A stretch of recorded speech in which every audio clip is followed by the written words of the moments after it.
Class start करते हैं बेटा। हम क्या बात कर रहे थे बेटा? मेजरमेंट ऑफ, हाँ गुड मॉर्निंग बच्चों। आज हम बात कर रहे थे मेजरमेंट ऑफ स्मॉल डिस्टेंसेस, ठीक है। तो उसमें कल हमने एवोगाड्रो लॉ पढ़ लिया था, ठीक है। हम बात कर रहे थे मेजरमेंट ऑफ स्मॉल डिस्टेंसेस, उसके अंदर कल हमने एवोगाड्रो लॉ पढ़ लिया था, ठीक है। आज उसी के अंदर ही पढ़ रहे हैं बच्चों सेकंड आपका diameter of oleic acid. Diameter of oleic acid, molecular size हमें मेजर करना है आपके पास, molecular size of oleic acid या डायामीटर ऑफ ओलिक एसिड, ठीक है बच्चों। देखो इसको मेजर करने का प्रोसेस क्या है हमारे पास, क्या करते हैं बच्चों इसको मेजर करने के लिए। ये आपके पास मान लिया एक बीकर है, इसमें आपने अल्कोहल ले लिया, ये आपके पास अल्कोहल भरा हुआ है इसके अंदर, ठीक है। इसमें क्या भरा हुआ बच्चों? ये अल्कोहल है, ठीक है। गुड मॉर्निंग बेटा। अब इसके अंदर क्या डाल लेते हैं? Oleic acid. देखो ओलिक एसिड ही क्यों लिया बेटा? क्योंकि ओलिक एसिड में मोनो लेयर बनना इजी है। ये एक ऊपर क्या बन जाती है? Mono molecular layer. जैसे आप एक समझ लो वाटर है, आप इस तरह की सिचुएशन समझिए, वाटर है ये और वाटर में तुमने बॉल गिरा दी बहुत सारी प्लास्टिक की, तुमने छोटी छोटी प्लास्टिक की बॉल गिरा दी, तो वो बॉल ऊपर पानी के ऊपर एक लेयर बना लेंगे ऐसे। जैसे आपने वाटर लिया बेटा और वाटर में आपने प्लास्टिक की छोटी छोटी बॉल्स डाल दी, तो वो जो बॉल है बच्चों वो एक लेयर बना लेंगे ऊपर पानी के। वो जो लेयर बनेगी बेटा उसे बोलते हैं मोनोमोलिकुलर लेयर, ठीक है। अब हमने यहाँ पे ओलिक एसिड ही क्यों चूज करा बच्चों? क्योंकि ओलिक एसिड में मोनोमोलिकुलर लेयर बनना इजी है, आराम से दिख जाता है, बन जाता है बच्चों, ठीक है। हाँ, तो इसलिए यहाँ पे हम ओलिक एसिड क्या करते हैं? यूज। तो इसकी एक लेयर बन जाती है बच्चों यहाँ पे, ठीक है। अब इसको देखो ये एक सॉल्यूशन बन गया अल्कोहल और ओलिक एसिड का। अल्कोहल और ये ओलिक एसिड का क्या बन गया बच्चों? एक सॉल्यूशन। अब इसके अंदर हम यूज करते हैं बच्चों लाइकोपोडियम पाउडर, लाइकोपोडियम पाउडर, ठीक है। ये पाउडर क्यों यूज करते हैं बच्चों? सुनो, जब आपके पास ये सॉल्यूशन बन गया, आपके पास ये आपके पास एक सॉल्यूशन बन गया, किसका? आपका ये सॉल्यूशन है आपके पास अल्कोहल प्लस ओलिक एसिड का। क्या सॉल्यूशन बन गया बच्चों? ये अल्कोहल प्लस ओलिक एसिड का सॉल्यूशन बन गया ये आपके पास, ठीक है। अब देखो यहाँ पे हम क्या करते हैं बच्चों, इसके ऊपर लाइकोपोडियम पाउडर डाल देते हैं। ऐसे समझे पानी के ऊपर तुमने बुरादा डाल दिया, जैसे चौक का बुरादा डाल दिया, ऐसे समझो, तुम्हें ऐसे समझ नहीं आएगा। जैसे आपके पास वाटर था बच्चों, ऐसे एक बर्तन के अंदर ये वाटर भरा हुआ था अपना, ठीक है। हाँ, उस वाटर के ऊपर तुमने क्या करा? ऊपर से बुरादा डाल, जैसे चौक का बुरादा डाल दिया, कोई बुरादा टाइप लकड़ी का बुरादा डाल दिया, ऐसे डाल दिया। क्या डाल दिया? लकड़ी का बुरादा। लकड़ी का बुरादा समझते हो ना? लकड़ी को बारीक करने के बाद, क्रश करने के बाद जो बनता है, ठीक है।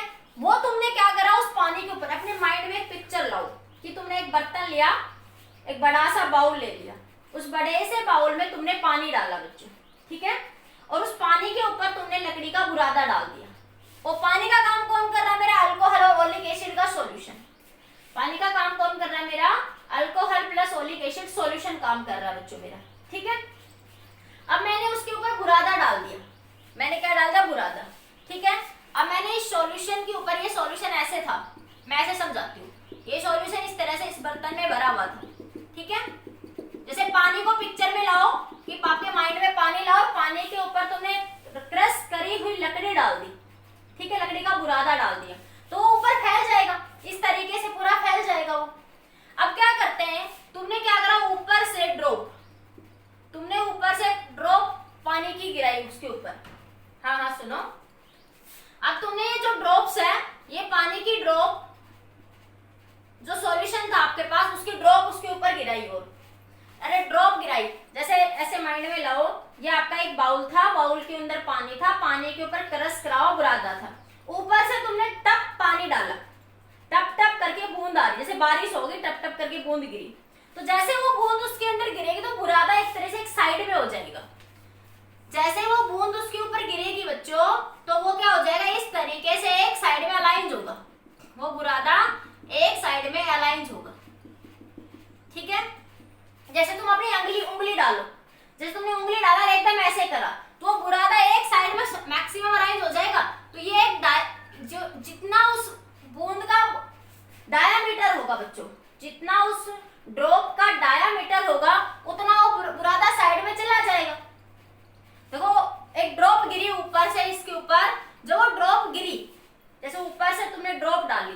जैसे तुमने ऊपर से मान लिया कोई पत्थर डाला, ऐसे समझो तुम लोग, पत्थर एक ड्रॉप है बच्चों, पत्थर क्या है, एक ड्रॉप। तो जैसे वो ड्रॉप तुमने पानी में डाली, ठीक है, तो ये बुरादा, जो लकड़ी का बुरादा था, वो एक साइड में होगा, एकदम से थोड़ा सा फैलेगा।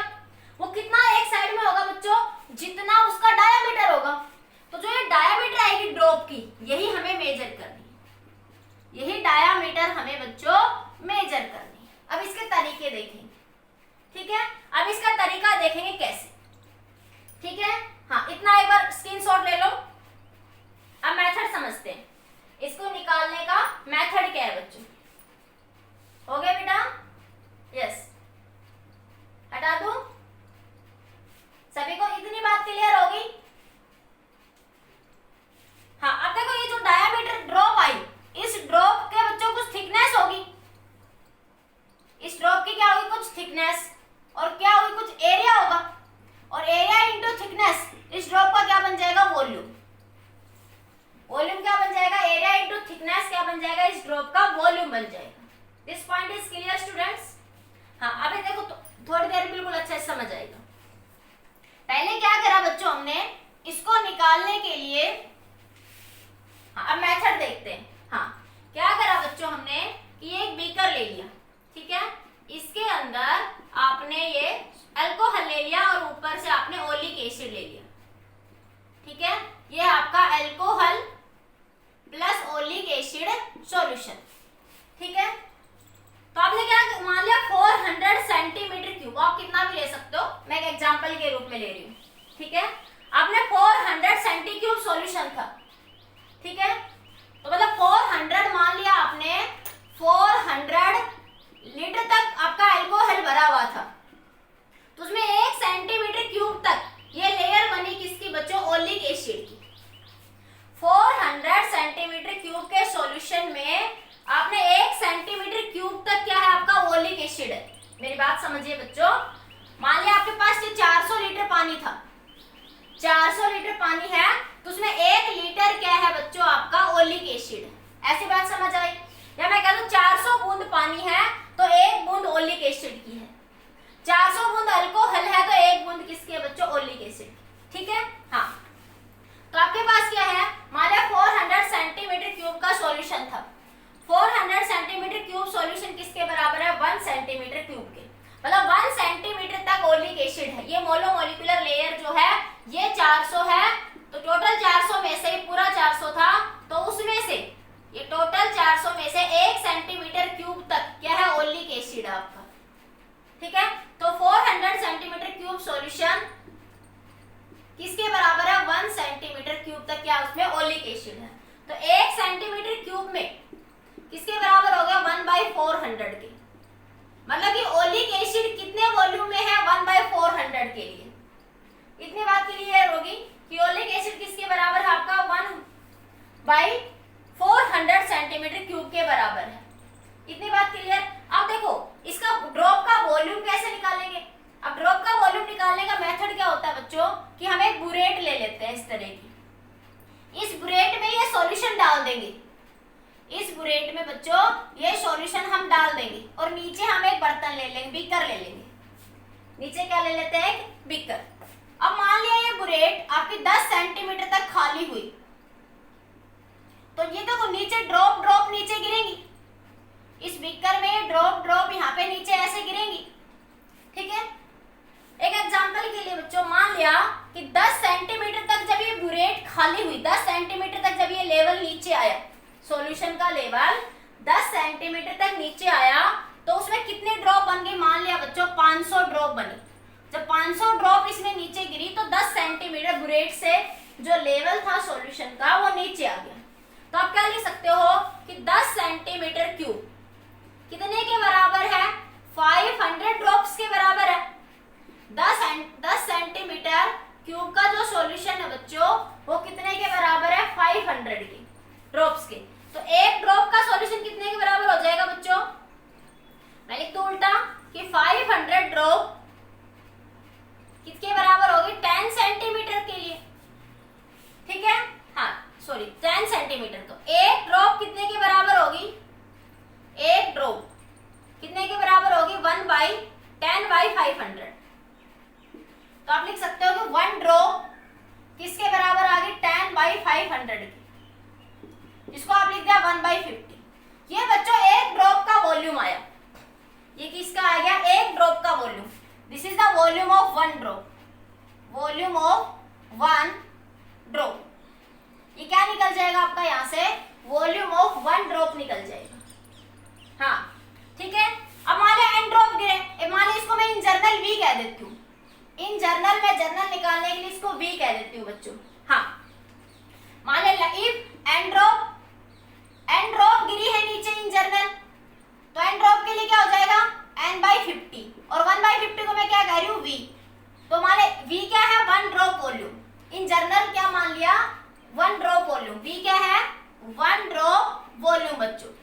बनाने के लिए 1/50 को बेटा क्या मान लिया, V मान लिया जर्नल सॉल्यूशन बनाने के लिए। इतनी बात क्लियर। तो ये n ड्रॉप का जो वॉल्यूम आया वो किसके बराबर है, NV के। अब देखो बच्चों, जो ये सॉल्यूशन गिर रहा है नीचे, इसके अंदर तो ओलिक एसिड भी है और आपका अल्कोहल भी है। अरे ओलिक एसिड भी है और अल्कोहल भी है। ये सॉल्यूशन मिक्स है बच्चों इसके अंदर, ठीक है। हाँ, लेकिन हमें तो पता है कि आपके पास एक ड्रॉप में, हाँ सुनिए, हमें पता है कि 400 सेंटीमीटर क्यूब में सिर्फ, मतलब 400 लीटर अगर पानी है तो उसमें 1 लीटर ही मिल्क मान लो या 1 लीटर ओलिक एसिड मान लो। तो आपके पास या 400 बूंद पानी है तो एक ड्रॉप ही ओलिक एसिड की है उसमें। तो एक ड्रॉप का वॉल्यूम कितना है बच्चों, इतना। तो इतने ड्रॉप्स का वॉल्यूम क्या हो जाएगा, उससे क्या कर दो, उसको मल्टीप्लाई। तो आप लिखेंगे इतना स्क्रीनशॉट लो, फिर आगे बात करते हैं बच्चों। इतना स्क्रीनशॉट लो। हाँ, ओलिक एसिड की एक ड्रॉप का वॉल्यूम इतना है और ओलिक एसिड की टोटल ड्रॉप कितनी निकली है, NV उस सॉल्यूशन की। हाँ, तो क्या करेंगे, उसको उससे मल्टीप्लाई कर देंगे। तो यहाँ क्या लिखोगे, volume of an oleic, volume of an oleic acid drop कितना हो जाएगा, NV मल्टीप्लाई बाई 1/400। तो ये कितना आ जाएगा, NV/400। तो ये क्या आ गया बच्चों, उस ओलिक एसिड की ड्रॉप का वॉल्यूम आ गया। ये क्या आ गया, उस जो ओलिक एसिड की ड्रॉप है उसका वॉल्यूम आ गया बेटा, ठीक है। देखो ये एक ड्रॉप का वॉल्यूम, इसमें सॉल्यूशन मिक्स था, इसमें तो बच्चों अल्कोहल भी है ना, इसमें तो क्या है, अल्कोहल भी। लेकिन मुझे तो सिर्फ ओलिक एसिड चाहिए ना, मुझे तो सिर्फ ओलिक एसिड के लिए निकालना है। तो मैं उल्टा ये कह दूं कि इसमें तो पूरा मिक्स है, तो मैं क्या करूं, इसको 400 से डिवाइड कर दूं। इसमें तो अल्कोहल भी है बच्चों और ओलिक एसिड भी है, तो मुझे अल्कोहल के सॉल्यूशन से इसको डिवाइड कर देना है। या मैं उल्टा कह दूं कि एक ड्रॉप में 1 सेंटीमीटर क्यूब तक ही है आपका ओलिक एसिड, तो मैं उसको उससे क्या कर दूंगी, 1/400 से मल्टीप्लाई या 400 से डिवाइड कर दिया इसको। तो मेरे पास ये ओलिक एसिड की ड्रॉप का वॉल्यूम आ गया। ये क्या आ गया, volume of oleic acid drop.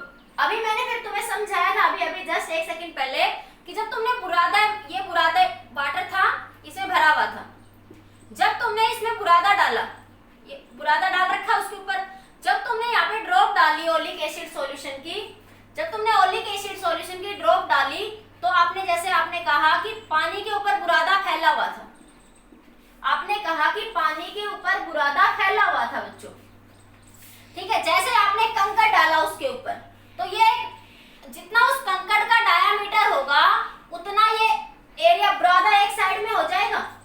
जितना उस कंकड़ का बच्चों डायामीटर होगा उतना ये बुरादा एक साइड में हो जाएगा, ठीक है। तो ये आपके पास एक ड्रॉप निकल के आई, जितना उस ड्रॉप का डायामीटर होगा उतना ही वो रास्ता बनाएगी बीच में। तो उसका मैंने अभी लिखा था कि ड्रॉप का वॉल्यूम, वॉल्यूम ऑफ, ज्योमेट्री से volume of oleic acid drop कितना लिखा था बच्चों मैंने, एरिया इनटू थिकनेस। क्या लिखा था कि इसकी एरिया, ये जो ड्रॉप बनी इसका एरिया, इस ड्रॉप की कुछ माइनर थिकनेस भी होगी बच्चों, तो उसको क्या लिखते हैं, एरिया इनटू थिकनेस। क्या लिखते हैं बेटा, एरिया इनटू में थिकनेस। अब देखो ये भी ओलिक एसिड की ड्रॉप का वॉल्यूम है और ये आपने भाई ज्योमेट्री बात करी, तो ये दोनों आपस में एक दूसरे के क्या है बच्चों, बराबर है। तो मैं यहाँ से क्या लिख सकती हूँ बेटा, इधर देखो, मैं यहाँ से लिख सकती हूँ, इधर लिख दूं, मैं यहाँ से लिख सकती हूँ कि एरिया इंटू थिकनेस बराबर है NV/400। तो थिकनेस क्या हो जाएगी, NV/400 इंटू एरिया। अब जो भी ड्रॉप का एरिया होगा उससे उसको क्या कर दोगे, डिवाइड। तो आपका क्या निकल, थिकनेस क्या बताएगा उसका, साइज। थिकनेस क्या बता देगा, उसका साइज बता देगा। तो आपका क्या निकल सकता है यहाँ पे, diameter of the oleic acid. क्या निकल जाएगा, diameter of the oleic acid. समझ आया, एक बार बताइए जल्दी से।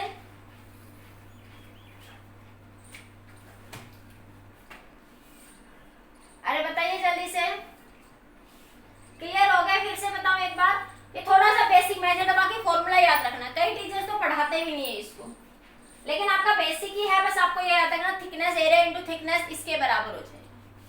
ठीक है, फिर से बताऊं एक बार, नहीं आया तो एक बार रिस्पॉन्स करें बच्चों, नहीं आया तो फिर से बताओ बेटा।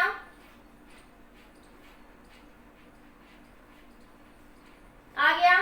हाँ, सिंपल सा था, ज्यादा ऐसा कुछ थोड़ा सा IQ लेवल यूज करना है कि आपको निकालना कैसा था बुरेट लेके।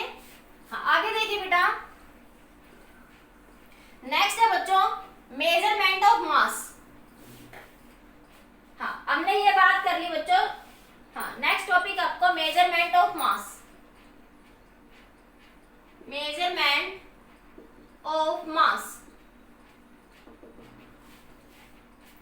मेजरमेंट ऑफ मास कैसे निकालेंगे, देखो ध्यान से देखिए बेटा। आपके पास क्या है बेटा, जैसे आपने दो तरह की मास क्या होता है, सबसे पहले बात करते हैं मास क्या होता है। मास किसे कहते हैं, कोई आपसे पूछे कि बताइए मास क्या होता है, तो आप क्या कहेंगे, मास क्या होता है, बताओ मुझे एक बार सारे बच्चे, मास क्या होता है बताइए एक बार।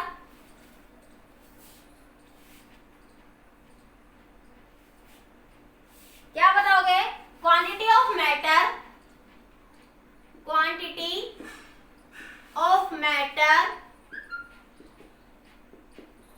इनसाइड द बॉडी,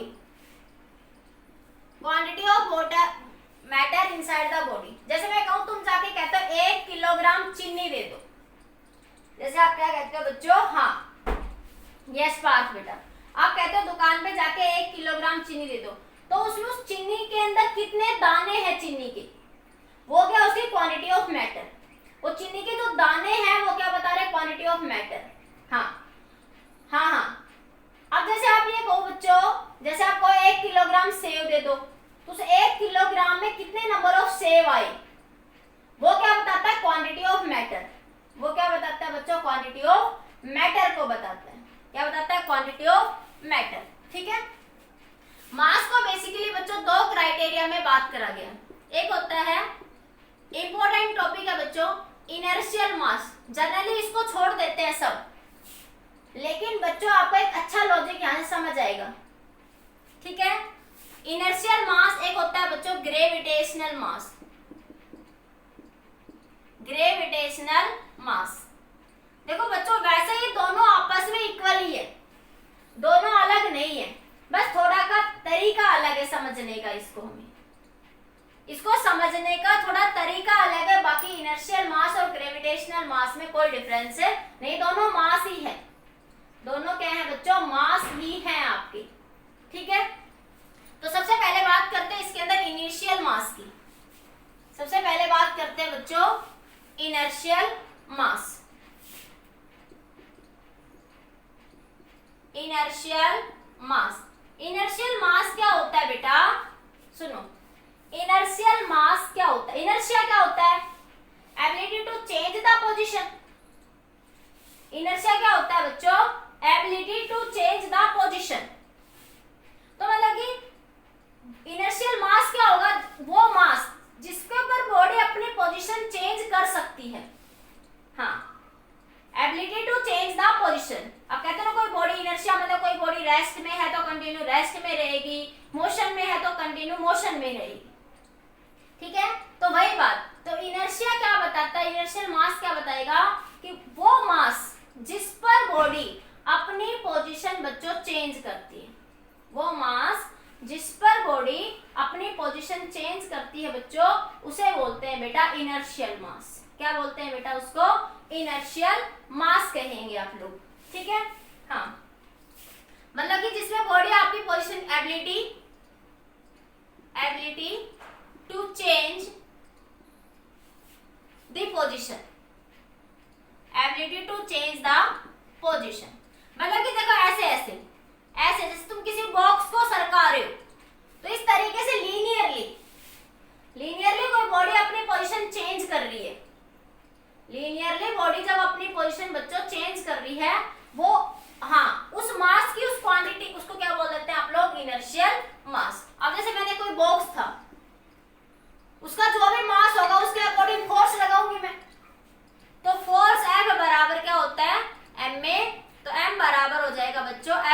ए। तो ये आ जाएगा आपका इनर्शियल मास। ये क्या आ जाएगा बच्चों? आपका इनर्शियल मास आ जाएगा। ठीक है,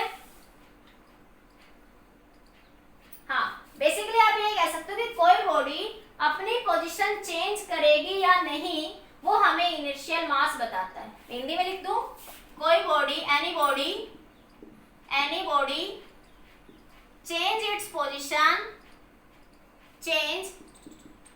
पोजीशन और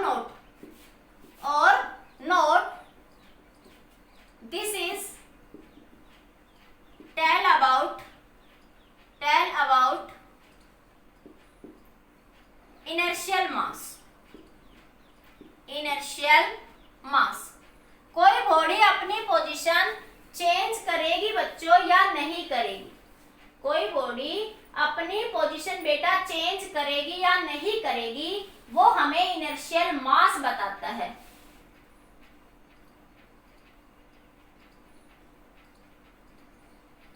समझ नहीं आया ये? क्या कहना चाह रहे बच्चों? ये चाओ पुली के नाम से आईडी किसकी है बेटा? एक बार बताइए, एसबी के लिए है कहाँ? लो, समझ नहीं आया बेटा आपकी बात, मेरे को थोड़ा क्लियर लिखो। तो इनर्शियल मास क्या बताता है बच्चों कि कोई बॉडी अपनी पोजीशन चेंज करेगी या नहीं करेगी, वो हमें इनर्शियल मास बताता है बच्चों। कौन बताता है हमें? इनर्शियल मास। इनर्शियल मास को हम मेजर ऐसे करते हैं। ठीक है, ये फॉर्मूला है। अब इसको मेजर करने का तरीका क्या है बच्चों? एक बार देखते हैं, हटा दूं मैं इसको। हाउ वी मेजर द, हाँ, टेक्निकली इनर्शियल मास को कैसे मेजर करेंगे? Measurement of inertial mass, measurement of inertial mass. कल से आपका बहुत अच्छा टॉपिक चलेगा, इंटरेस्टेड, टेंशन मत लेना, सब समझ आएगा। ठीक है, हाँ सुनिए बेटा, मेजरमेंट के लिए इसके लिए क्या यूज करते हैं बच्चों? इसके लिए एक तो यूज करते हैं आप लोग इनर्शियल बैलेंस, एक यूज करते हैं इनर्शियल बैलेंस। ठीक है, मेजरमेंट के लिए क्या यूज करते हैं? इनर्शियल बैलेंस यूज करते हैं। इसके लिए इनर्शियल बैलेंस से कैसे मेजर करेंगे? इनर्शियल बैलेंस नीचे लिख दूं, यूज करते हैं बच्चों इनर्शियल बैलेंस। इनर्शियल बैलेंस देखो, इसको मेजर कैसे करते हैं इनर्शियल बैलेंस से? देखो, इसके लिए फॉर्मूला होता है बच्चों T directly proportional to M, root M, मतलब कि T1 बराबर T1 बाई T2 बराबर M1 बाई M2। अब अभी बात करेंगे, एक सेकेंड, अभी आ रहे हैं। ठीक है, हाँ 1 सेकेंड। क्या करते हैं बच्चों, इसके इनर्शियल बैलेंस क्या होता है कि जैसे आपके पास एक ऐसे आपकी टेबल या कोई भी ऐसा जिसमें हम फिट कर सके। ठीक है, ऐसे एक ये मेटलिक प्लेट लगा देते हैं यहाँ पे। ये क्या है बच्चों? ए और बी क्या है बच्चों? आपकी मेटल प्लेट होती है, मेटल प्लेट होती है बेटा। ठीक है, हाँ, यहाँ पर आप लोग इस मेटल के ऊपर, यहाँ पे मैं थोड़ा बड़ा बना दूं इसको, ऐसे, ये आपकी एक कोई भी आपकी टेबल है, यहाँ पे उस टेबल पे यहाँ पे इसको फिट कर देते हैं। इस मेटलिक प्लेट को टेबल पे क्या कर दिया बच्चों? फिट कर दिया। ठीक है, और यहाँ पे एक पेन लगा देते हैं। पेन एक कटोरी की तरह होता है आपका, लैब में दिखाऊंगी जब स्कूल खुलेंगे, तो मैं लैब में दिखाऊंगी बेटा आपको। ठीक है, हाँ, जैसे एक कटोरी होती है ना, बाउल आपकी, उसी तरह का एक होता है, आपको वहां यहाँ पे लगा देते हैं उसमें। ठीक है, ये देखो, ये ऐसे अरेंजमेंट है, मैं दिखाऊं आपको, जैसे देखो ऐसे, देखो एक बार, ये है जैसे, हाँ, इन दो को मेटल प्लेट मान लो, ये तो दो किनारे है ना, और ये इनको फिट कर दिया। एक बार देखो यहाँ पे, ये आपका एक इधर टेबल है कहीं, इसको फिट कर रखा है, इस हिस्से को क्या कर रखा है बच्चों? फिट कर रखा है। ये एक मेटल प्लेट है, ये दूसरी मेटल प्लेट है, और ये यहाँ पर एक पेन जैसा कुछ लगा रखा है। यहाँ पे ये देखो, इधर दिख रहा है सबको? पिक्चर में दिख रहा है? ये देखो, पेन जैसा कुछ लगा दिया इधर सामने। हाँ, ये पेन है आपका। ठीक है, और ये इधर इसको फिट करा हुआ होता है। तो इस साइड क्या रख देते हैं बच्चों? इसमें ये इधर आप रख देते हैं एक ब्लॉक, इसको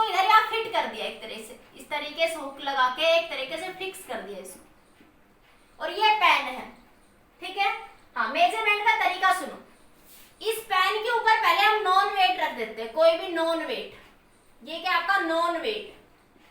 नॉन वेट जिसको आप जानते हो, नॉन वेट कौन सा जिसे आप जानते हो, जैसे आपने कहा कि आपके पास किलोग्राम, 1 किलोग्राम, 50 ग्राम, 100 ग्राम, इस तरह का वेट बाट रख दिया, देसी भाषा में बाट समझते हो ना, हाँ, तो वो रख दिया आपने, ठीक है। इसको यहाँ वाइब्रेशन करवाई, इसको यहाँ इस पैन के ऊपर रख दिया बेटा, हाँ, इस पैन के ऊपर रख देते हैं, ठीक है, और फिर इसको वाइब्रेशन करवाते हैं, तो ये स्प्रिंग में ऐसे ऐसे ऐसे वाइब्रेशन होती रहेगी, ऐसे ऐसे, हाँ, क्योंकि ये मेटालिक वायर से कनेक्टेड है। यहाँ पे ये क्या बच्चों, एक मेटालिक वायर से कनेक्टेड है, तो जब हम इसको हिलाएंगे तो इसमें वाइब्रेशन स्टार्ट होगी, ठीक है। जैसे आपने पेंडुलम में पढ़ा है, तो देखो पेंडुलम में भी ऐसे ऐसे वाइब्रेशन होती है ना, तो आप किसकी बात करते हो, टाइम पीरियड की। क्या बात करते हो बच्चों, टाइम पीरियड। तो आप इसमें मान लिया 10 वाइब्रेशन के लिए आपने टाइम पीरियड नोट कर लिया, तो ये टाइम पीरियड T1 आया, T1 टाइम निकाल लिया आपने 10 वाइब्रेशन के लिए, और ये नॉन वेट मास मान लिया इस टाइम पे कितना था, m1 था, ये मास कितना था बच्चों, m1 था, ठीक है। ये नॉन वेट जो था उसका मास कितना था, m1। ये वाइब्रेशन होगी इसमें, देखो ऐसे समझो, पिक्चर लाओ माइंड के अंदर कि वायर के साथ एक प्लेट लगा दी तुमने, अपनी कटोरी लगा दी, तुम उसको ऐसे ऐसे हिलाओ तो वाइब्रेट करेगी, ऐसे ऐसे ऐसे ऐसे वाइब्रेट करेगी, ऐसे ऐसे लीनियरली, ऊपर नीचे नहीं, ऐसे लीनियरली वाइब्रेट करेगी, ठीक है। तो मान लिया उसके 10 20 कितने भी वाइब्रेशन ले लो आप, आपकी मर्जी, मान लिया मैंने 10 वाइब्रेशन, 10 बार वो ऐसे ऐसे हुई, देखो एक वाइब्रेशन मतलब एक बार ऐसे, एक बार ऐसे, एक वाइब्रेशन कंप्लीट, अरे देखो एक बार ऐसे, एक बार ऐसे, फिर ऐसे, तो ये एक वाइब्रेशन, फिर ये ऐसे, फिर ये ऐसे, फिर 2 वाइब्रेशन, तो ऐसे आपने 10 वाइब्रेशन के लिए टाइम पीरियड मेजर कर लिया, ठीक है। फिर सेकंड टाइम आपने यहाँ पे क्या रख दिया, अननोन वेट रख दिया, जैसे आपने अपना बॉक्स रख दिया, कोई बॉक्स रख दिया, लकड़ी का बॉक्स रख दिया, सेकंड टाइम मान लिया आपने लकड़ी के बॉक्स का वेट आपको नहीं पता, सेकंड टाइम आपने लकड़ी का बॉक्स रख दिया, फिर उसको यहाँ पे वाइब्रेशन दिया, फिर उसमें बच्चों ऐसे ऐसे वाइब्रेशन होगा, इस तरीके से फिर क्या होगा बच्चों, ऐसे ऐसे वाइब्रेशन होगा, ठीक है। तो फिर से इसके लिए टाइम पीरियड T2 नोट कर लिया, वही 10 वाइब्रेशन किया, और भाई ये वेट अलग अलग है, मान ले पहले वेट जो भी था नॉन 1 किलोग्राम वेट था, 50 ग्राम वेट था आपका बच्चों, ठीक है, आपने जो भी रखा, और T2 टाइम किसके लिए, अननोन वेट के लिए, और इसकी सिचुएशन में इसका मास क्या मान लिया आपने, m2, ये अननोन वेट का मास क्या मान लिया आपने, m2 मान लिया। इतनी बात क्लियर सबको, इतना समझ आया। अब यहां से क्या करेंगे बच्चों, आपने क्या देखा कि T1 टाइम के लिए मास कितना था, m1, और T2 टाइम के लिए मास कितना था आपका, m2, ठीक है। T1 टाइम पीरियड मान लिया आपका, मैं मान लेती हूँ 10 सेकंड है, और T2 मान लिया आपके पास 20 सेकंड है, मान लिया मैंने 20 है, ऐसे मान लिया, तो आप क्या करेंगे, यहाँ से आप निकालो, और m1 मान लिया आपका 10 किलोग्राम था, 10 ग्राम था, तो आपने लिखा T1 बाई T2 बराबर m1 बाई m2, तो आपने कहा T1 की वैल्यू कितनी है बच्चों, 10, T2 की वैल्यू कितनी है, 20, ठीक है। m1 आपका 10 था, मान लिया मैं आपके पास 5 किलोग्राम मान लेती हूँ, 5 मान लो, अरे 30 मान लेती हूँ, चलो 30 डिवाइडेड बाई m2, ठीक है। हाँ सुनो, तो ये कितना आया, यहाँ से मैं इधर लिख रही हूँ, इधर दिख रहा है सबको, मैं ऊपर लिखती हूँ, ऊपर लिख रही हूँ, यहाँ पे इधर लिख रही हूँ ऊपर, तो मेरे पास आया 10 बाई 20, इसका स्क्वायर कर दूं तो इधर आ जाएगा 30 बाई m2, अरे इसको ऐसे भी लिख सकते हो ना, T1 का स्क्वायर डिवाइड बाई T2 का square divide by m1 by m2, ठीक है। तो ये m2 है, तो m2 कितना हो जाएगा बच्चों, इसको इधर बनाइए, 1/4 बराबर 30 बाई m2, तो m2 उधर चला गया, तो ये आ गया 30/4। तो आप इस तरीके से अननोन वेट क्या कर सकते हैं बच्चों, मेजर कर सकते हैं, इस तरीके से अननोन वेट क्या कर सकते हैं, मेजर कर सकते हैं। फिर से रिपीट करती हूँ बच्चों मैं, देखो आपने पेन लिया बच्चों, ये एक मेटलिक अरेंजमेंट होती है टेबल से या किसी फिक्स एज से, ये 2 मेटलिक वायर लगा दी जाते हैं, यहाँ पे एक पेन लगा दिया जाता है, ठीक है। पेन एक कटोरी की तरह होता है जिसमें हम वेट को रख सकते हैं, जैसे आपकी ताखड़ी होती है ना, इस तरीके से नीचे जो लगा रहता है, ठीक है। हाँ, अब इसमें बच्चों एक बार आपने एक वेट रखा 50 ग्राम का, ठीक है, उस वेट 10 ग्राम का वेट रखा आपकी कैलकुलेशन, और उसमें 10 वाइब्रेशन के लिए टाइम नोट कर लिया। 10 ग्राम वेट रखा बच्चों और 10 वाइब्रेशन के लिए टाइम क्या कर लिया, नोट कर लिया, ठीक है। तो टाइम t1 मिल गया और मास पता है आपको, टाइम पीरियड निकाल लिया आपने।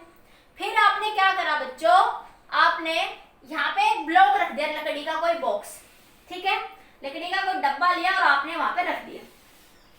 फिर वही 10 वाइब्रेशन के लिए टाइम नोट करा, टाइम नोट कर लिया और आपने तो वो टाइम आपके पास मान ले 20 सेकंड आया।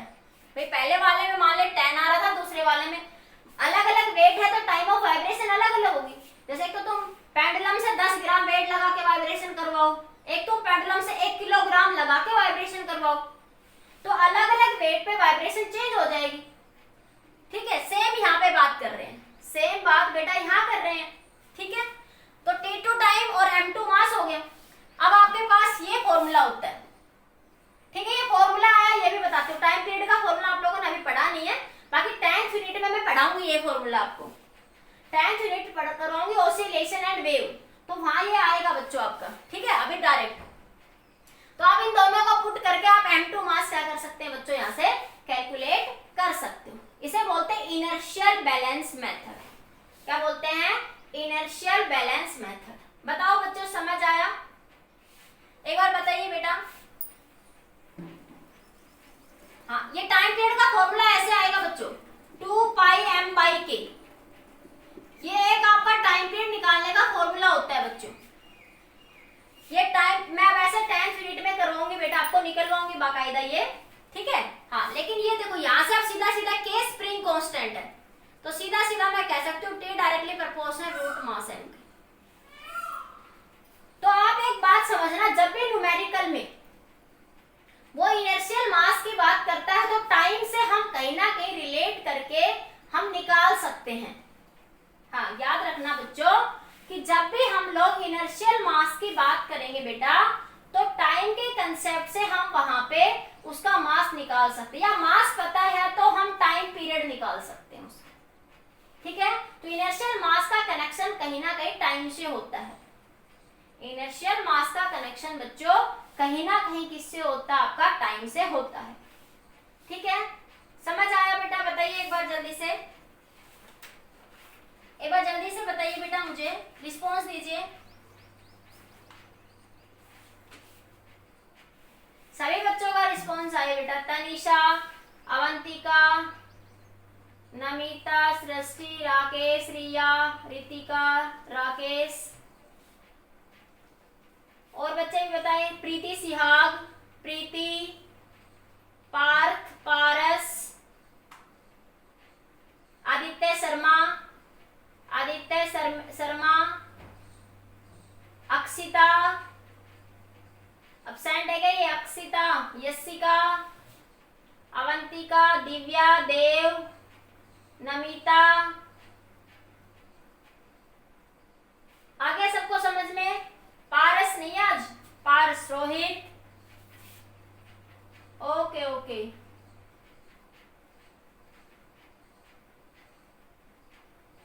रूट कट, अरे टी स्क्वायर करेंगे तभी तो रूट को हटाओगे बेटा, टी स्क्वायर करोगे तो रूट हट जाएगा। स्क्वायर रूट ले लो दोनों साइड बेटा, दोनों साइड क्या ले लोगे बेटा, स्क्वायर रूट ले लोगे पारस, ठीक है। अब आगे देखो, एक आता है बच्चों ग्रेविटेशनल मास।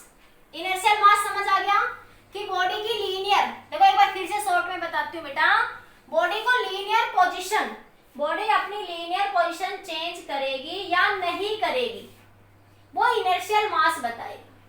वो सिचुएशन कौन बताता है, इनर्शियल मास, ठीक है। और एक सीधा सा डायरेक्ट कंसेप्ट, इनर्शियल मास को हम ऐसे निकालते हैं इस फॉर्मूले से कि टाइम पीरियड डायरेक्टली प्रोपोर्शनल होगा रूट m की। इनर्शियल बैलेंस से निकालते हैं। इनर्शियल बैलेंस क्या है बच्चों, एक डिवाइस है जिसको हम एक साइड फिट कर देते हैं और मेटल वायर से पेन को लगा देते हैं। पेन में एक बार नॉन वेट रखेंगे, वाइब्रेशन मेजर करेंगे, एक बार पेन में अननोन वेट रखेंगे, वाइब्रेशन मेजर करेंगे। टाइम T1 T2 निकल जाएगा, एक वेट आपको पता है तो दूसरा आपको पता है। अब आप निकाल सकते हैं यहाँ से T1 का स्क्वायर बाई T2 का स्क्वायर बराबर M1 बाई M2। तो देखो टाइम तो आपने T1 भी निकाल लिया, T2 भी निकाल लिया, एक वेट आपके पास नॉन है तो दूसरा आप निकाल सकते हैं, सिंपल सी बात है। 4 क्वांटिटी है, 3 आपको पता है तो चौथी आप कंसेप्ट निकाल सकते हैं बेटा। क्लियर? आ गया समझ में बेटा? हाँ, आगे आता है बच्चों फिजिकल ग्रेविटेशनल मास। देखो इनर्शियल मास और ग्रेविटेशनल मास में कोई अंतर नहीं होता, बस थोड़ा सा मेजर करने का तरीका अलग है। ग्रेविटेशनल मास देखो एक्चुअली बच्चों इक्वल ही होते हैं। देखो इनर्शियल मास में आपने क्या कहा कि ये ब्लॉक है लीनियरली मूव करेगा या नहीं करेगा, ये इसे बोलेंगे इनर्शियल मास। ये ब्लॉक बच्चों लीनियरली मूव करेगा या नहीं करेगा, इसे बोलेंगे इनर्शियल मास। ठीक है, लेकिन अगर जैसे मैं कहूं ये ब्लॉक है आपके पास, ये बॉल है, ये आपके पास ग्रेविटी के कारण ऊपर आएगी या नीचे जाएगी? ग्रेविटी के कारण ऊपर आएगी या नीचे जाएगी? तो ग्रेविटेशन के कारण ये मास ऊपर कितना जाएगा या नीचे कितना जाएगा, ये बताएगा ग्रेविटेशनल मास। कोई बॉल है कितनी ऊपर जाएगी या कितनी नीचे जाएगी, ये बात हमें कौन बताएगा? ग्रेविटी के कारण अर्थ के सरफेस से ऊपर या नीचे जब हम जा रहे हैं, अर्थ के सरफेस से जब हम ऊपर या नीचे जा रहे हैं, उस सिचुएशन में जो मास बच्चों हम मेजर कर रहे हैं उसे बोल रहे हैं ग्रेविटेशनल मास। मतलब ग्रेविटी के इफेक्ट के कारण जो मास हम मेजर कर रहे हैं उसे बोल रहे हैं बच्चों ग्रेविटेशनल मास। क्लियर? ग्रेविटेशनल मास को हम लोग कैसे मेजर करते हैं बच्चों? हाँ देखो फॉर्मूले में तो आपने ये पढ़ा ही है, F है बराबर G M1 M2 by R का स्क्वायर। ठीक है, हाँ अब देखो आपको निकालने कैसे है, तो इसका मेजरिंग डिवाइस है बच्चों फिजिकल बैलेंस। मेजरिंग डिवाइस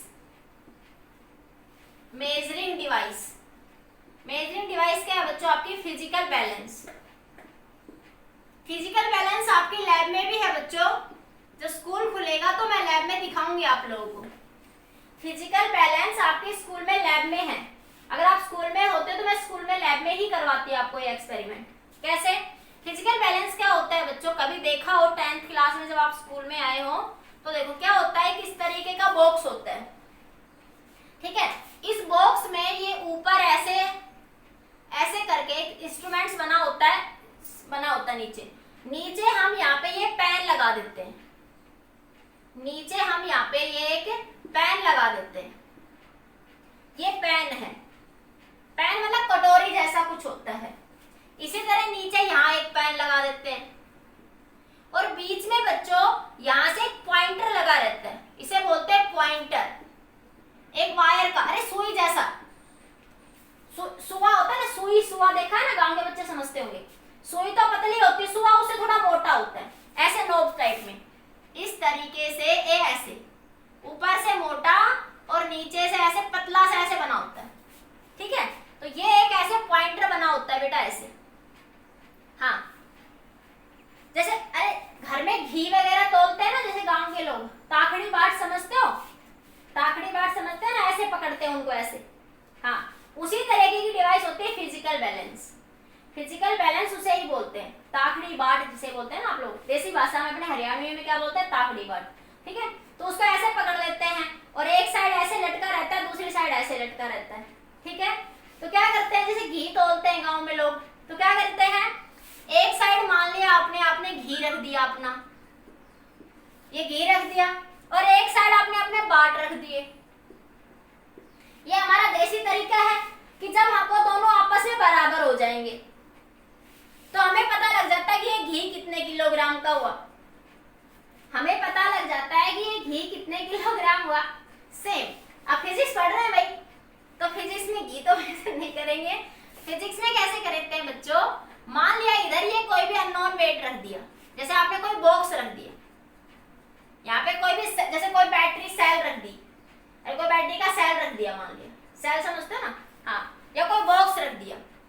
आपको मान लिया सेल का वेट निकालना है, जो आप अपनी बैटरी में लगाते हैं, उस सेल का वेट निकालना है, तो क्या करोगे, इधर ये सेल या बॉक्स रख दोगे, सेल और इधर बॉक्स। ठीक है, और इधर आप वेट रखते जाओगे, इधर क्या रखते जाओगे, वेट। आपकी लैब में होते हैं वेट, वो मोटे वेट 1 किलोग्राम इतने नहीं होते, पर छोटे वेट होते हैं वो, जैसे आपके 50 ग्राम, 100 ग्राम, 200 ग्राम, ठीक है, 700 ग्राम, इस तरह के वेट होते हैं आपके, ठीक है। हाँ, वो वेट इधर रखेंगे। तो देखो, जब इधर ये नॉब लगी रहती, इस नॉब को घुमाएंगे बेटा, इधर ये नॉब लगी रहेगी, इस नॉब को ऐसे घुमाएंगे। अरे जैसे फैन के स्विच को घुमाते हो, फैन को तेज करना या स्लो करना तो फैन के स्विच को घुमाते हो, तो सेम इस तरह का एक नॉब होता है यहाँ पे, उस नॉब को घुमाएंगे। तो मान लिया बेटा कि इधर ये पॉइंटर इधर चला गया, जब घुमाएंगे तो पॉइंटर चेंज होगा बच्चों, तो ये पॉइंटर इधर आ गया, तो ये पॉइंटर इधर आया, इसका मतलब इधर वेट कम है, इधर वेट कम है, इधर मास कम है, इधर मास क्या है बच्चों, वेट क्या आपका कम है, ठीक है।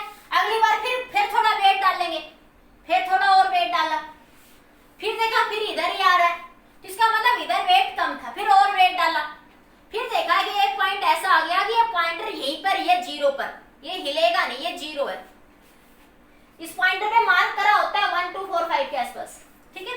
तो ये पॉइंटर नहीं हिलेगा, ये यहीं के यहीं रहेगा। जब ये वेट इस वेट के बराबर हो जाएगा तो ये पॉइंटर हिलेगा नहीं।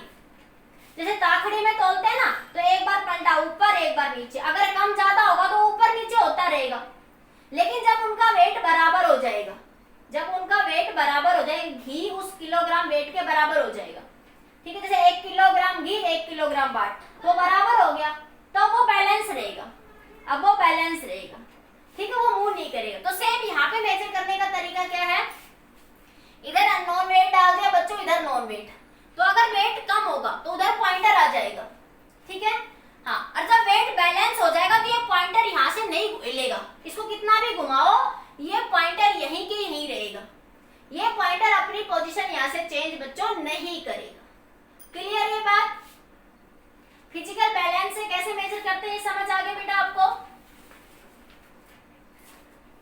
अरे बताओ, फिजिकल बैलेंस से आप कैसे मेजर करेंगे समझ आ गया? सभी बच्चे एक बार रिस्पॉन्स दे कि how we measure the gravitational mass, how we measure the gravity. बहुत छोटी छोटी बातें हैं, बेसिक नॉलेज है, अभी मैं आप लोगों को बेसिक नॉलेज दे रही हूँ बच्चों, कि आपको स्प्रिंग बैलेंस, डिस्टेंस कैसे मेजर कर सकते हैं, क्या क्या डिवाइस यूज हो सकती है आपकी, ठीक है। क्लियर हो गया? सभी भोपाल, ऋषिका, सालीन, सालीन हेयर प्रेजेंट, सालीन, नमिता, प्रतिज्ञा इज प्रेजेंट हेयर, दैविक, दैविक आज तू लेट आया है क्या? स्मिता, दिव्या, लाविशा, रोहित, क्लियर बेटा सभी को? यस। कृष्ण, पार्थ, पार्स, मुझे सबके नाम याद है, मुझे बीच बीच में जो बच्चे गैप मारते हैं ना, मुझे पता रहता है, ये नोट कर रही हूँ मैं तुम्हारी बातें। क्लियर हो गया बेटा? यस। ओके बच्चों, ठीक है, अब ध्यान दीजिए बेटा। हाँ, एक होता है बच्चों ग्रेविटेशनल मास को मेजर करने के लिए स्प्रिंग बैलेंस, ग्रेविटेशनल मास को ही मेजर करना है, ग्रेविटेशनल मास ही बच्चों मेजर करना आपको, और किससे मेजर करेंगे आप लोग? स्प्रिंग बैलेंस से। Spring balance, spring balance, spring balance क्या होता है बच्चों? हाँ सुनिए सुनिए, यस यस सुनिए, स्प्रिंग बैलेंस कैसे करते? देखो आपने देखा, स्प्रिंग देखी होगी ना, लैब में जरूर दिखाऊंगी बच्चों, जब स्कूल खुलेंगे तो लैब में मैं आपको, लैब में होते तो लैब में मैं करवाती वहां पे, ठीक है। स्प्रिंग ऐसे स्प्रिंग बनी होती बच्चों, इसके ऊपर ये मार्क बना होता है, 10 20 30 40 50 इस तरह मार्क बना होता है, और ये यहाँ से ये स्प्रिंग कनेक्टेड होती है, ऐसे ऐसे ये स्प्रिंग ऐसे कनेक्टेड होती है। जब आप नीचे वेट लगाओगे तो इसमें ऐसे एक पॉइंटर सा बना होता है यहाँ पे, ऐसे स्ट्रिप सी। हाँ देखो, अरे वैसे समझो, स्प्रिंग को खींचते हो तो खींचती है ना, नीचे आती है ना। अरे जब आप स्प्रिंग को खींचते हो तो नीचे आती है नहीं, तो आप वेट लटकाओगे तो ये स्प्रिंग का पॉइंटर मान लिया उठ के यहाँ से यहाँ आ गया, यहाँ से यहाँ। पहले जब कोई वेट नहीं था बच्चों, कोई वेट नहीं था स्प्रिंग में, जब कोई वेट नहीं था तो ये स्प्रिंग की पोजीशन थी। हाँ, सेकेंड टाइम जब आपने स्प्रिंग में वेट लगाया बेटा, सेकेंड टाइम जब आपने स्प्रिंग में वेट लगाया, ठीक है, तो स्प्रिंग में वेट लगाया तो ये पॉइंटर यहां आ गया आपका, ये खींच के ये पॉइंटर पहले यहां था और ये पॉइंटर यहां आ गया, मान लिया 30 पे आ गया, ये पॉइंटर यहां पे आ गया, ठीक है। हाँ, तो ये आपका डिस्टेंस मेजर, स्प्रिंग को मेजर कैसे करते हैं बच्चों, F बराबर mg, वेट के कारण फोर्स क्या लगेगा आपका mg, अरे W बराबर mg होता है वेट, ग्रेविटी में वेट की बात करते हैं, ठीक है। और एक बच्चों देखो, जब आप स्प्रिंग को खींचते हो बच्चों तो वो नीचे आती है, लेकिन जैसे आप स्प्रिंग को छोड़ते हो तो अपोजिट वापस चली जाती है। फिर जैसे आपने स्प्रिंग को बच्चों खींचा तो खींच गई, लेकिन जैसे आपने छोड़ा तो ऊपर चली जाएगी, क्यों, क्योंकि restoring force, restoring force, spring में एक फोर्स लगता है बच्चों जो उसको उसके अपोजिट पोजीशन पर लाने की कोशिश करता है। स्प्रिंग में जब आप स्प्रिंग को खींच रहे हैं बच्चों तो स्प्रिंग में एक फोर्स लग रहा है, ठीक है। हाँ, आपने खींचा अपने वेट के कारण, लेकिन जैसे आपने स्प्रिंग को छोड़ा तो स्प्रिंग अपनी पोजीशन पे चली जाती है, क्यों, क्योंकि स्प्रिंग में एक ऐसा फोर्स लग रहा है जो उसको अपनी अपोजिट पोजीशन पर लाने की बच्चों कोशिश कर रहा है, उसे बोलते हैं बच्चों रिस्टोरिंग फोर्स। क्या बोलते हैं बेटा उसको, रिस्टोरिंग फोर्स। अभी याद रखो, रिस्टोरिंग फोर्स डायरेक्टली प्रोपोर्शनल होगा डिस्प्लेसमेंट के। माइनस क्यों आया, क्योंकि वो अपोजिट डायरेक्शन में लग रहा है, क्योंकि वो जिधर आपने लगाया उससे अपोजिट लग रहा है बच्चों। तो F बराबर आ गया बच्चों किसके, माइनस kx के। और k क्या कहलाएगा बच्चों, स्प्रिंग कांस्टेंट। k को क्या कहते हैं बच्चों, स्प्रिंग कांस्टेंट, ठीक है।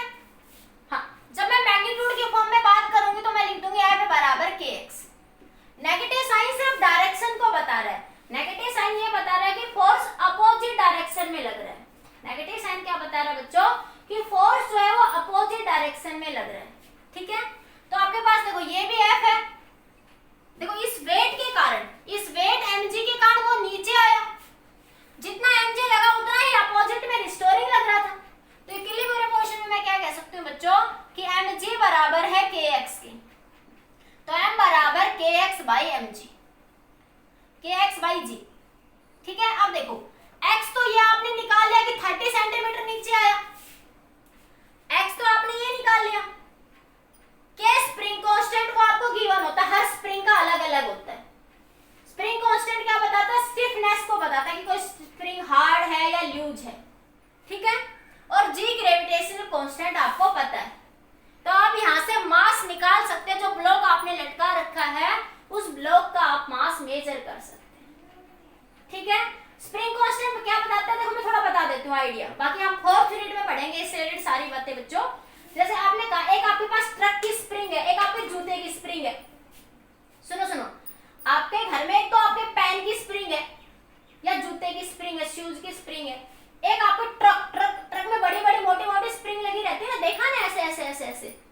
तो देखो क्या जूते में लगी स्प्रिंग को तुम जब खींच लोगे तो ऐसे खींच दोगे, सीधा कर दोगे तुम उसे, लेकिन ट्रक में, जो ट्रक में स्प्रिंग लगी हुई टायर के पास, क्या तुम उसको पकड़ के हाथ से सीधा कर सकते हो, नहीं कर सकते ना, क्योंकि जो ट्रक में स्प्रिंग लग रही है उसका स्प्रिंग कांस्टेंट ज्यादा है, उसमें स्टिफनेस ज्यादा है।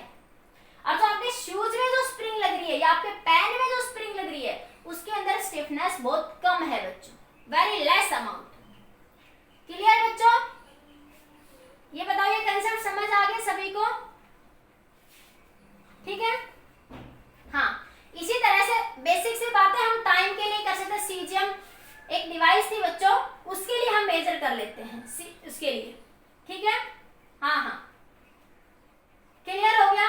एक छोटा सा पॉइंट और, मास की क्वांटिटीज, 1 किलोग्राम मास क्या होता है, 1 किलोग्राम मास कैसे डिफाइंड हुआ, मास की यूनिट क्या होती है बच्चों, किलोग्राम। एक 2 मिनट और बच्चों फिर छोड़ दूंगी। देखो मास की यूनिट क्या होती है बच्चों, किलोग्राम होती है। मास की यूनिट क्या होती है आपके पास, किलोग्राम। हाँ, मास की यूनिट होती है बच्चों किलोग्राम। ये 1 किलोग्राम कहां से डिफाइन हुआ, मास की यूनिट होती है बच्चों 1 किलोग्राम। ये मास की यूनिट बच्चों कहां से डिफाइन हुई, कहां से हुई, देखो फ्रांस में, मैंने बताया था फ्रांस में कॉन्फ्रेंस हुई थी और वहां पे ऑर्गेनाइजेशन होती है जो, जहां पे ऐसा सिस्टम को डिसाइड करा गया था, ठीक है। तो वहां पे ही क्या था बच्चों आपके पास,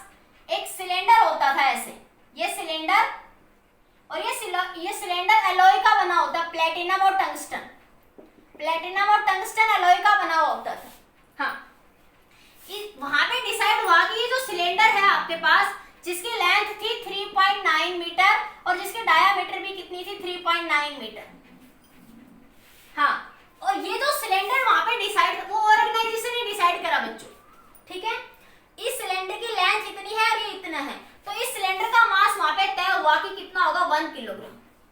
कितना होगा 1 किलोग्राम। जैसे मैं कह दूं बच्चों आपको कि किसी बॉडी उसका मास 40 किलोग्राम है, तो 40 किलोग्राम कैसे लिखेंगे आप लोग, ये 40 सिलेंडर के बराबर होगा। 40 किलोग्राम मास इन 40 सिलेंडर के बराबर होगा। ये उस ऑर्गेनाइजेशन में डिसाइड था कि इंटरनेशनल मार्केट में इसी के बेसिस पे आप डिसाइड करेंगे, ठीक है। तो ये प्लेटिनम टंगस्टन का एलॉय का एक सिलेंडर था जो वहां पे रखा हुआ था आपका, और उसी से डिसाइड हुआ कि जितना इतनी लेंथ इतनी ब्रेथ का कोई डिवाइस है तो उसका मास 1 किलोग्राम डिसाइड करा गया। अब जैसे आपने कहा कि जैसे आपके पास कोई बॉडी है उसका मास 40 किलोग्राम, तो इसका मतलब वो 40 सिलेंडर के बराबर है।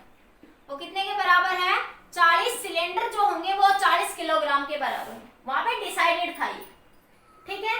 हाँ, एक सेकेंड और बच्चों, आपके पास जैसे मैंने कहा measuring the device for heavy mass unit, वैसे तो मैंने बता दी थी फिर भी एक बार लिख लो, for small mass unit. Small mass unit, mass की यूनिट हैवी में भी मेजर करते हैं और स्मॉल में भी मेजर करते हैं, ठीक है। हैवी में जैसे टन, सबसे पहले टन में 1 टन कितने के बराबर होता है बच्चों, 1000 किलोग्राम, ठीक है। हाँ, जैसे आपको व्यापारी बनता है गेहूं बेचने का, तो उसको ये पता होना चाहिए 1 टन कितने के बराबर है, ठीक है। 1 क्विंटल कितने के बराबर होता है बच्चों, 100 किलोग्राम के। 1 क्विंटल कितने के बराबर होता है, 100 किलो। 1 सलग एक कीड़े के से डिसाइड हुआ था, सलग नाम का एक कीड़ा था, उससे डिसाइड करा गया था 14.57 किलोग्राम। एक होता CSL,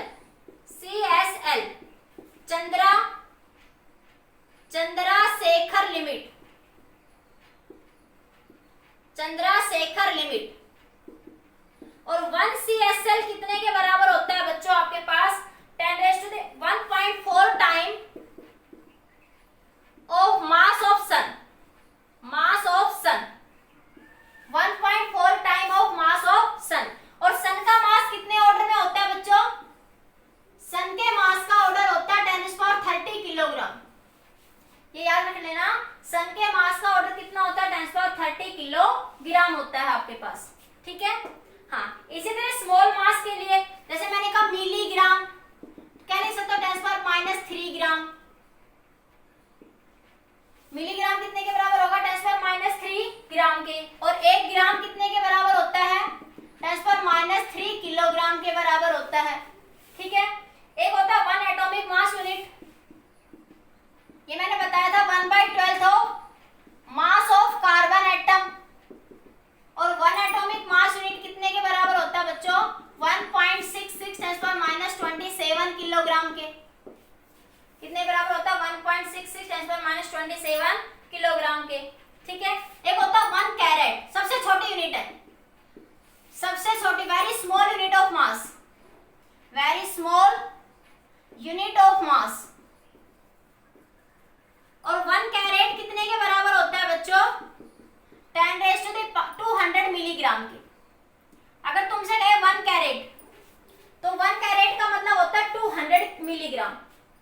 1 कैरेट मीन्स बच्चों 200 मिलीग्राम। तो ये थोड़ी सी बेसिक सी बातें हैं बच्चों, आपको थोड़ी नॉलेज होनी चाहिए कि क्विंटल क्या होता है, टन क्या होता है, सलग क्या होता है, चंद्रशेखर लिमिट क्या होती है। चंद्रशेखर लिमिट होती है 1.4 ऑफ मास ऑफ सन।